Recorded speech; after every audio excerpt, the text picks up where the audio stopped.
Une récente décision du juge Torres dans le procès RippleSec a affecté le prix du XRP et le sentiment des membres de la communauté.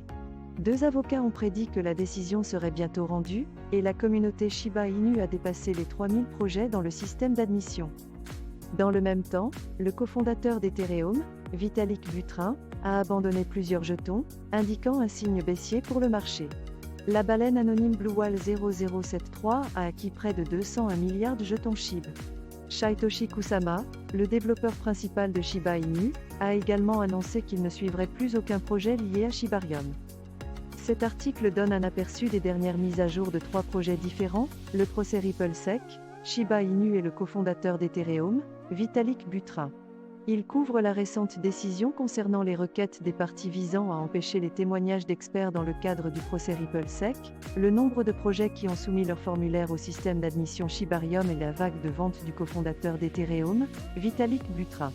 Il mentionne également l'acquisition de jetons SHIB par la baleine anonyme BlueWhale 0073 et l'intention de Satoshi Kusama de cesser de suivre tout projet lié à Shibarium.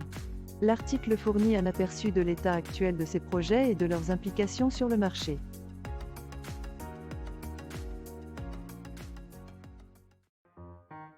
Le point principal de ce texte est que le prix du Bitcoin est fonction de son offre et de sa demande. Le marché de la cryptographie est beaucoup plus fragmenté que le secteur financier traditionnel, ce qui rend difficile pour les arbitres de tirer parti des écarts de prix. Cela peut créer d'importants écarts de prix, ce qui peut être le symptôme de marchés inefficaces et immatures. Il est donc important de travailler à la convergence des prix du marché afin de créer des conditions de concurrence plus égales pour tous les investisseurs. Cet article fait un excellent travail en mettant en lumière le problème des variations de prix pour un même actif sur différentes bourses, en soulignant les différentes sources de friction qui entraînent des divergences. L'article souligne également l'importance de travailler à la convergence des prix du marché. En réduisant les grands écarts de prix, le marché deviendrait plus efficace, plus mature et moins vulnérable à la fraude et à la manipulation. Cela pourrait nous rapprocher de la possibilité d'un ETF de Bitcoin aux États-Unis.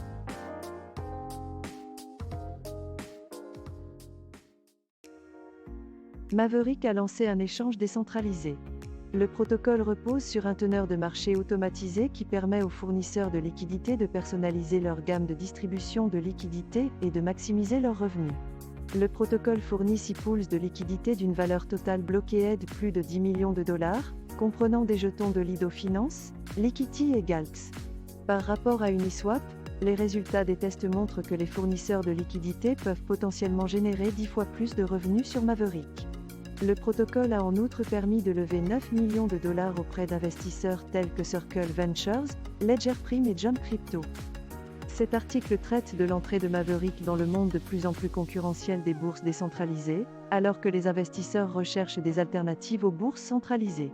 Maverick intègre au protocole un teneur de marché automatisé dynamique, qui permet aux investisseurs de percevoir davantage de frais et de maximiser les revenus en fournissant des liquidités grâce à un outil de distribution de liquidités personnalisable. Avec 6 pools de liquidités d'une taille combinée de plus de 10 millions de dollars, le protocole commence par des jetons du plus grand protocole de staking liquide, Lido Finance, de l'émetteur de stablecoin décentralisé Liquity et du réseau de données d'identité Web3 Galx. Maverick affirme que ces tests rétrospectifs ont révélé une efficacité moyenne du capital de 1195% sans aucune période d'inactivité, ce qui pourrait se traduire par une augmentation des revenus pour les fournisseurs de liquidités par rapport à Uniswap.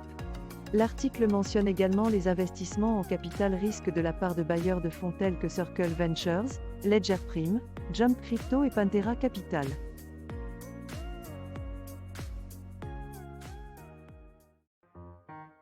Les jetons non fongibles sont devenus une classe d'actifs populaires au cours de la période haussière de 2021 en matière de cryptographie. Ethereum a traité le plus grand nombre de transactions NFT avec plus de 37 milliards de dollars.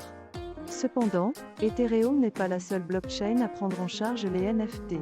D'autres chaînes telles que Solana et Polygon ont établi des positions fermes dans le classement de la blockchain NFT.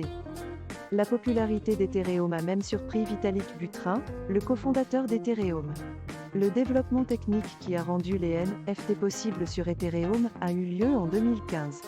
OpenSea et Blur sont deux des marchés NFT les plus populaires, mais la popularité d'Ethereum a un inconvénient avec des frais de transaction élevés. Solana et Polygon sont devenus des alternatives populaires, Dapper Wallet étant le portefeuille le plus populaire pour Flow. Cet article donne un aperçu des blockchains NFT les plus populaires, avec Ethereum en tête. Il explique comment la norme R721 d'Ethereum a rendu les NFT possibles et comment le marché haussier de 2021 a entraîné une explosion des NFT. Il décrit également le succès d'autres chaînes telles que Solana, Polygon et Flow, et comment leurs écosystèmes NFT se sont développés au cours des 2 dernières années. L'article donne également un aperçu des principaux acteurs et projets de chaque chaîne, ainsi que des batailles juridiques auxquelles certains de ces projets ont été confrontés. Dans l'ensemble, l'article fournit un aperçu complet de l'état actuel du marché du NFT et des différentes blockchains qui le rendent possible.